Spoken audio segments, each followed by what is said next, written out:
بسم اللہ الرحمن الرحیم۔ السلام علیکم ورحمۃ اللہ۔ امید کرتا ہوں آپ سب خیریت سے ہوں گے۔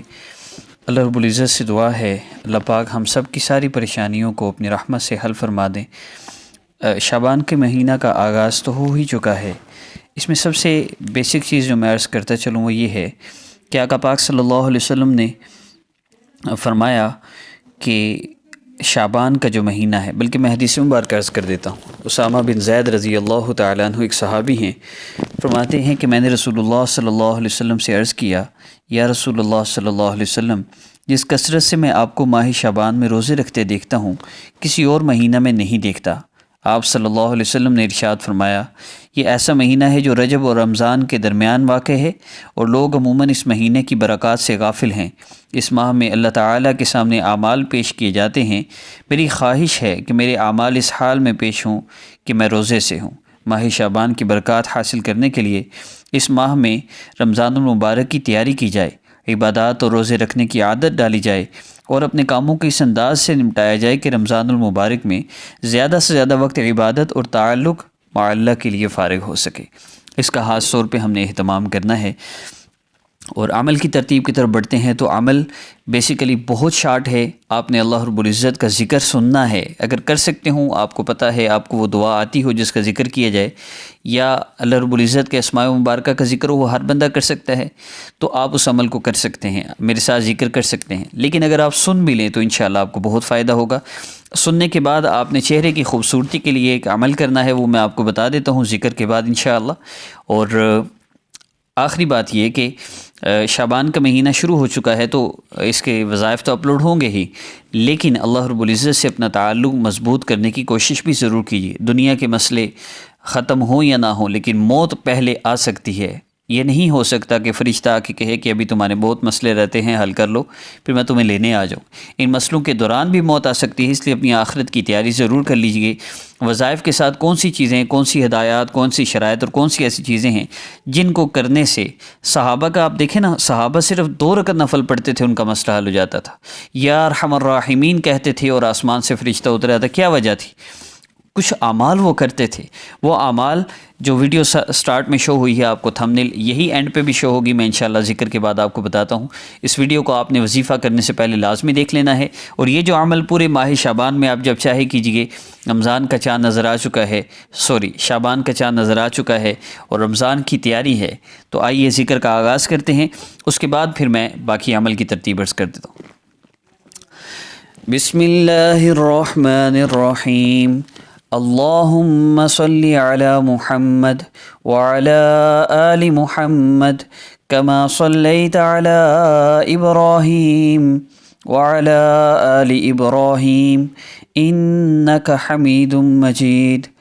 اللہم بارک علی محمد وعلی آل محمد کما بارکت علی ابراہیم وعلی آل ابراہیم انک حمید مجید۔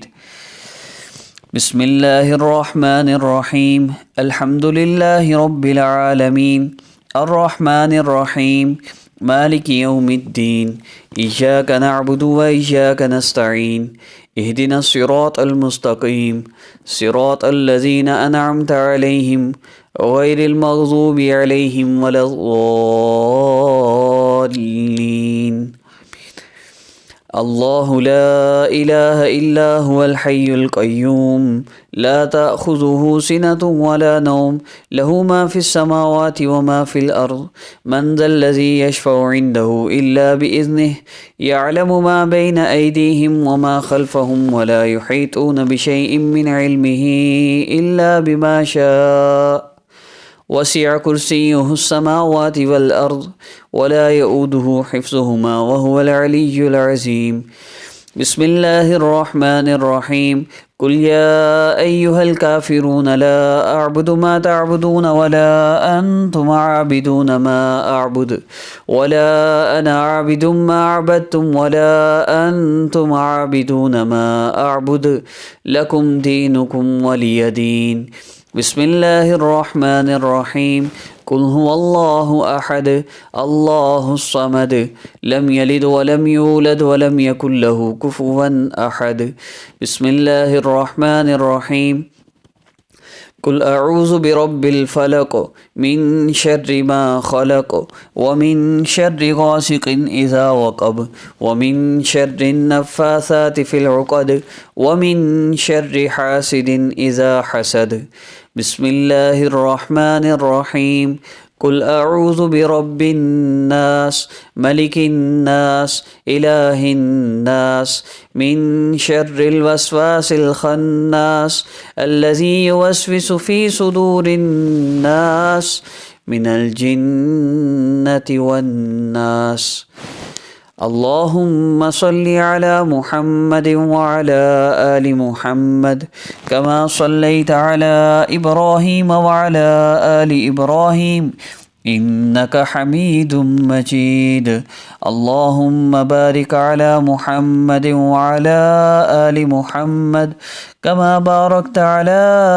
إبراهيم وعلى آل إبراهيم إنك حميد مجيد بسم الله الرحمن الرحيم لا إله إلا الله لا إله إلا الله لا إله إلا الله محمد رسول الله اللهم صل على سيدنا محمد وعلى آل سيدنا محمد وبارك وسلم يا رب صل وسلم دائما أبدا على حبيبك خير الخلق كلهم اللهم صل على سيدنا محمد وعلى آل سيدنا محمد وبارك وسلم اللهم صل على سيدنا محمد وعلى آل سيدنا محمد وبارك وسلم اللهم صل على سيدنا محمد وعلى آل سيدنا محمد وبارك وسلم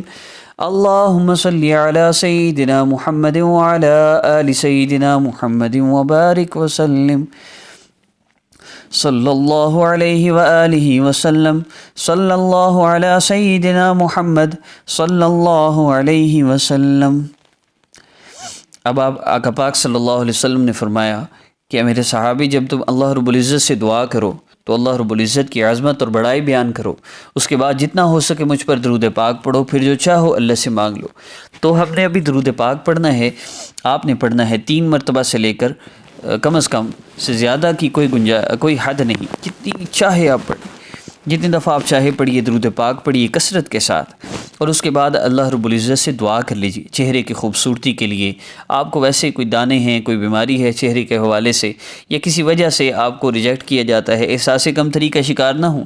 اللہ رب العزت نے آپ کو بنایا ہے اور اللہ پاک چاہتے ہیں آپ ایسے ہی رہیں، جس سے آپ محبت کرتے ہیں وہ آپ کو چاہتا ہے۔ میرا نہیں دل کرتا، ایک بھائی مجھے کہنے لگا، میں نے کہا سگریٹ کیوں شروع کر دیے؟ کہنے لگا یار جس سے پیار کرتا ہوں اسے سگریٹ پینے والا بڑا اچھا لگتا ہے، وہ سگریٹ پینی شروع کر دی۔